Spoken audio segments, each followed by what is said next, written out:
Everything is not okay right now, and I've been having a difficult time processing my emotions. I know so many people in the US are feeling the same way that I am. I've been very distracted all week. I can't focus on work, and I haven't been able to produce my normal YouTube content. Business as usual feels very wrong. So I'm going to trust my gut, and instead of business as usual, we're going to do a little vlog. Today and tomorrow, I'm going to do a bunch of cozy things to try to protect my mental health a little, and I'm hoping I can help build some community in the process. I am going to stay home and knit and bake cookies and work on my jigsaw puzzle, and tomorrow I'm going to go thrifting. I hope you want to enjoy a cozy day at home with me, because I think that's just what I need right now. I have been so listless all week and grappling with the emotional overwhelm of what is happening in my country and grappling with a lot of helplessness. I think most of us feel this way, that there's so many unacceptable things happening all at once, and we're in this windstorm of bad news, and it's really, really difficult to cope. I spent all week feeling helpless, and I'm done feeling helpless. And I know that I don't have any methods or skill sets that are necessarily extremely useful for direct support, but I do have skill sets of my own, and I'm gonna play to my strengths. Letting myself feel miserable is not helping. This is not an issue that I can cry away. So I'm gonna let myself feel useful and hopefully be useful. So what I'm doing is staying home today. I was supposed to work. I called in sick today. It would have been my work from home day anyway, but I called in sick.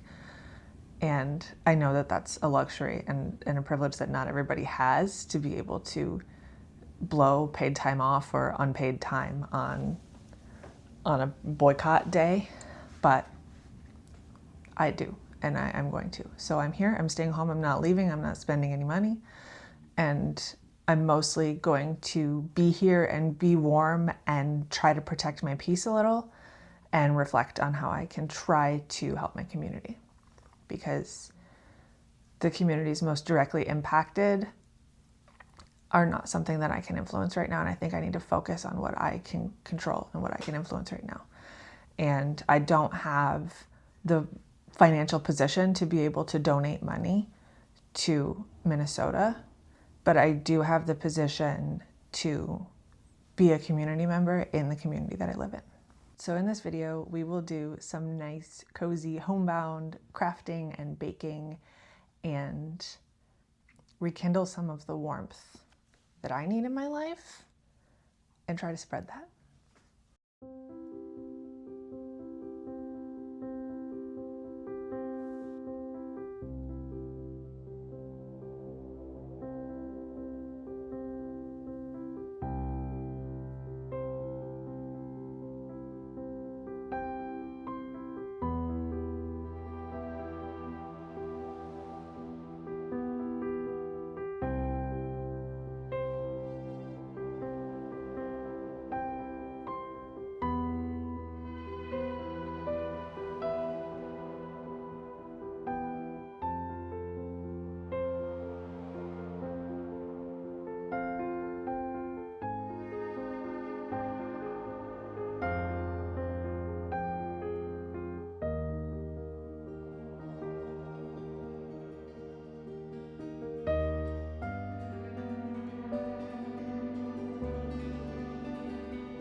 So I'm pleased to report that since the Vlogmas season, I have been doing puzzles a lot. I know I talked in that video a bunch about doing one and I didn't get around to doing one until the very end, and even then I didn't finish it and I put it away because it was quite difficult.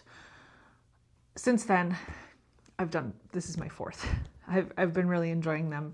I'm finding them very peaceful. I'm finding it to be a very gratifying hobby, and I'm enjoying having a little more variety in my hobbies because I find I do sometimes over fixate on knitting and sort of guilt myself about doing other hobbies because I want to finish my knitting projects, and doing a different hobby means I'm not putting in stitches, which isn't fair and doesn't make any sense. So I'm very pleased to report that I have been enjoying puzzles, and I have discovered, first of all, that I have a large stash of puzzles that I've never done. If you were here during Vlogmas, you saw me go through that trunk in the corner and I found that one puzzle and it was in an upper drawer, and that's the one I tried to do on New Year's. But in fact, I had another like 10 puzzles in there. So at the beginning of the month, I did end up thrifting 2 puzzles, one of which I believe was in that last Vlogmas video. And those 2 really sparked my enjoyment of this and have driven me to continue doing them because I had a good time. And after I did the first one, I decided to try to find a puzzle exchange group because I was like, I don't like the idea, even of thrifted puzzles, of constantly spending $3 or $4 on a puzzle when there's so many out there, and probably other people that do them that are willing to just trade. And what I discovered is that my local library has a puzzle exchange program where they just have a table covered in puzzles and you can come take one or leave one or both. And that's what I plan to do with mine. So eventually, when I work through the ones I have, I'll take some puzzles from the library, or maybe if I see a really cool one, I'll take one when I swap them. But in the meantime, I'm just gonna leave some for other people. So I'm pleased that I finished this one today. I remember buying this one a few years ago. I think I talked about it in a video. I don't remember where I got it, but I remember discussing it in a video. But it was a really fun one. I've also discovered that I really don't like difficult puzzles. I think you saw that on New Year's. I have found that my enjoyment of the puzzle is very much reaching a flow state with it and being able to just pick up any piece and kind of, even if I don't find its place exactly, at least understand where it goes. The one puzzle I did so far that I really didn't enjoy was one where it was kind of all the same color and kind of very difficult to place any piece. You know, I would find myself going 10, 15 minutes sometimes without finding a piece, and that I found frustrating. Honestly, I have enough challenging things in my life, and I've just found that I don't enjoy challenging puzzles. I just want simple puzzles, and I don't think there's anything wrong with that. So this one was great. I started this one last night. Very, very easy, but enjoyable nonetheless. So I'm gonna pack this one up, maybe pick another one to start later in the weekend, and I will have this one ready to drop at the puzzle exchange at the library tomorrow.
As good as these cookies are, and I did save a few for us, they are not for me. I have decided to make these cookies today so that I don't show up empty-handed when I go introduce myself to my neighbors. We've lived in this house for 7 years and we've casually spoken to most of our neighbors, but I don't know most of their names and I don't have their contact information, and they probably don't know those things about me either. So I am just gonna go introduce myself to the neighbors on both sides and bring a plate of cookies and leave them my phone number in case they find themselves in need of any help. I just don't think this is a good time to be strangers.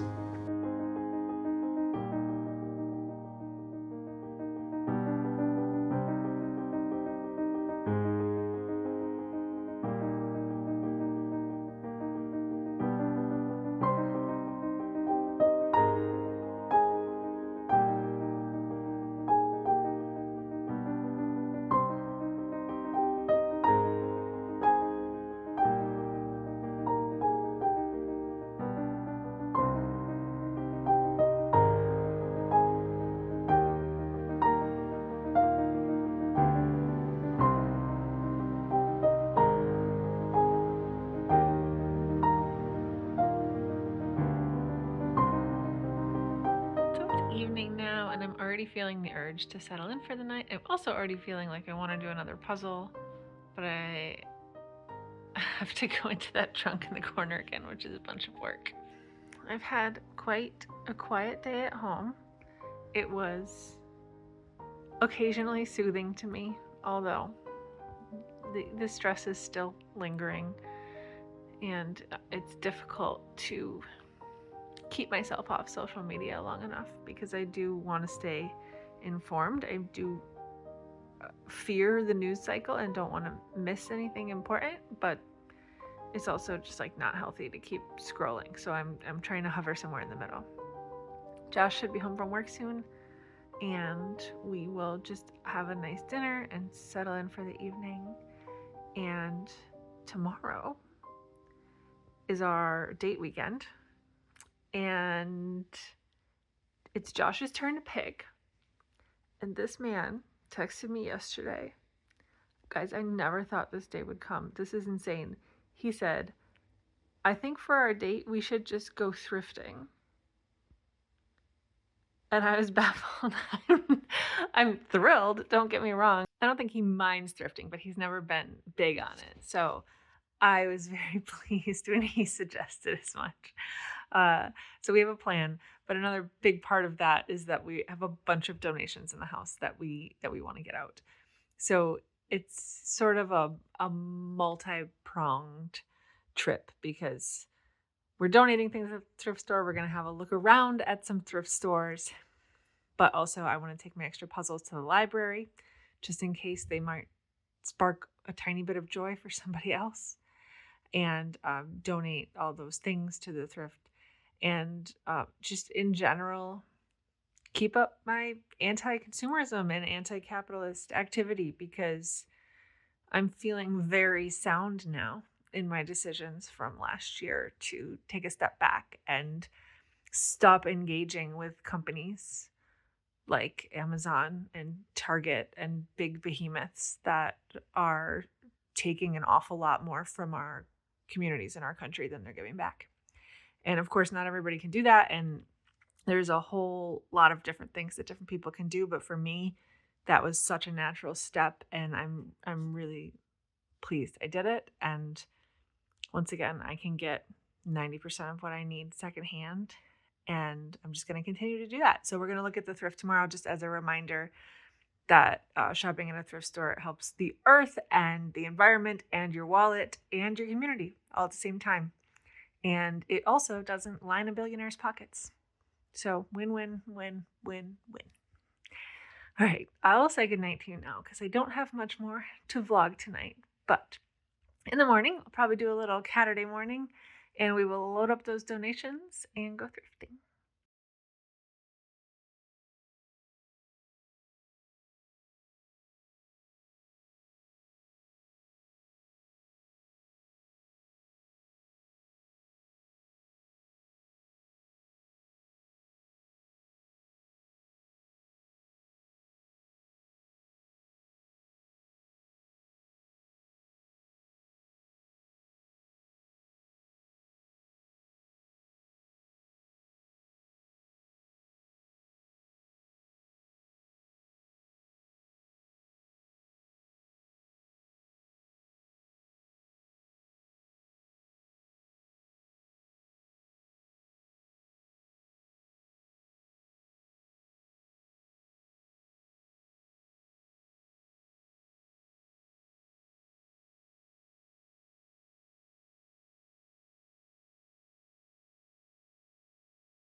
So one of our big tasks for today, of course I want to go thrift shopping, but is to donate a bunch of stuff. We've got a lot of things laying around the house that we've meant to donate, and also the guest bedroom upstairs, which is also our sort of home gym, and we're in the process of rearranging it. We had a queen size bed in there before, but we so infrequently have people stay over that we've decided that it suits our day-to-day life better, rather than to have a static queen size bed taking up such a large footprint in there, to have a trundle bed. I did manage to find one on Facebook Marketplace. It's a nice metal frame.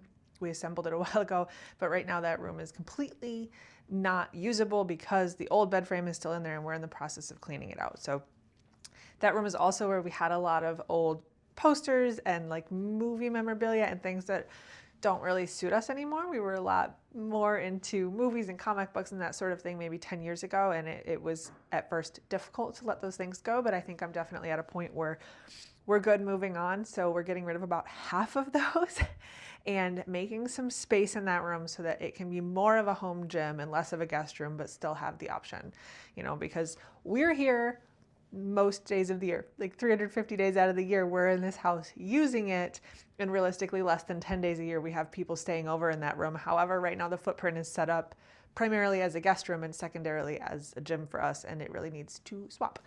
All that to say, we have a lot of donations that we're taking in today, and we're going to have more later in the week when I need to take that bed apart, but for now we're cleaning out. That just makes it a nice task to bundle in with our thrifting. So I also wanted to talk about a different type of donation. So I've been knitting for myself all weekend because I'm just working on the projects that I have on the needles. But of course, we as knitters and crocheters and makers in general always have the option to donate our makes. And this is a comment that I get a lot on here, especially regarding stash busting, is that one of the best ways to bust stash is to make things for other people, to make things to donate, especially in a climate like the one I live in, where it has been brutally cold for the last several weeks. I don't live in the Midwest. It's not ridiculously below zero, but it is single digits here right now, and it has been below zero in recent weeks. And I have winter accessories that I made years ago that I've never used.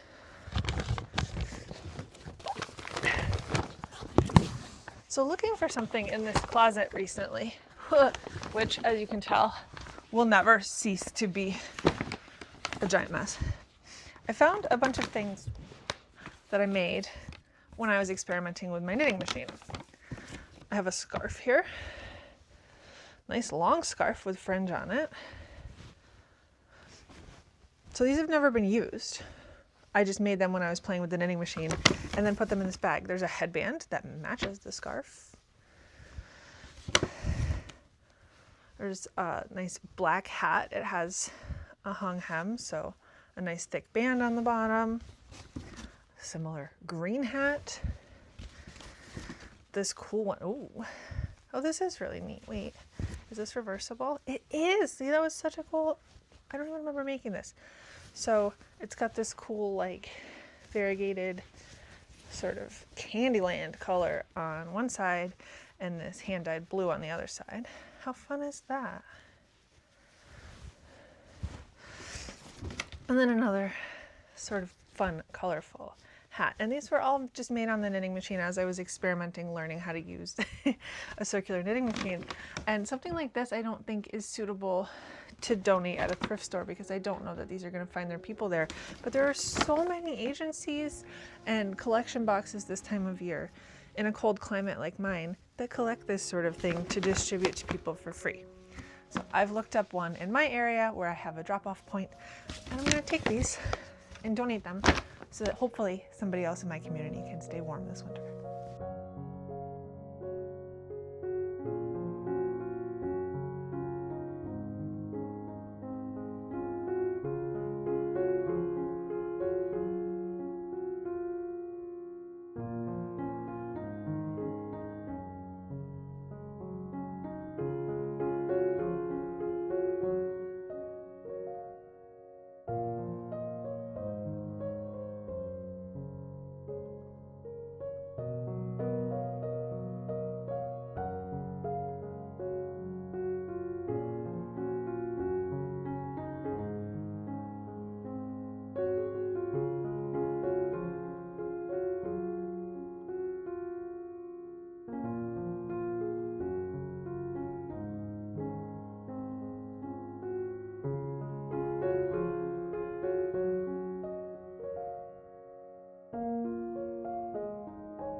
So at the end of the vlog, did I change the world? Absolutely not. But I was able to preserve my peace and promote my mental health in a way that ensures that I'll be able to contribute more in the future. I'm trying to do everything I can to prevent myself from burning out and being so anxious that I'm not a productive member of my community and society. I'm just making this vlog today so that I can use my little platform that I have here on YouTube to reach what few people it does, to remind you that you can do what you can. You can't do what you can't do, but you can always do a little bit to help further the cause. Even the tiny things add up. You can stay home, do a puzzle, knit,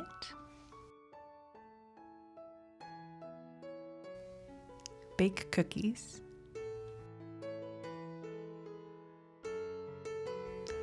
donate unused items from your home, and you can shop secondhand.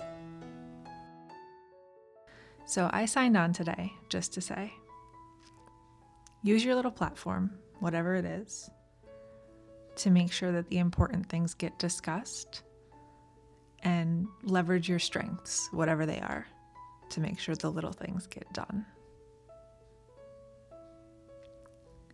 Hopefully some more regularly scheduled content coming soon. I can't wait to see you guys in the next one.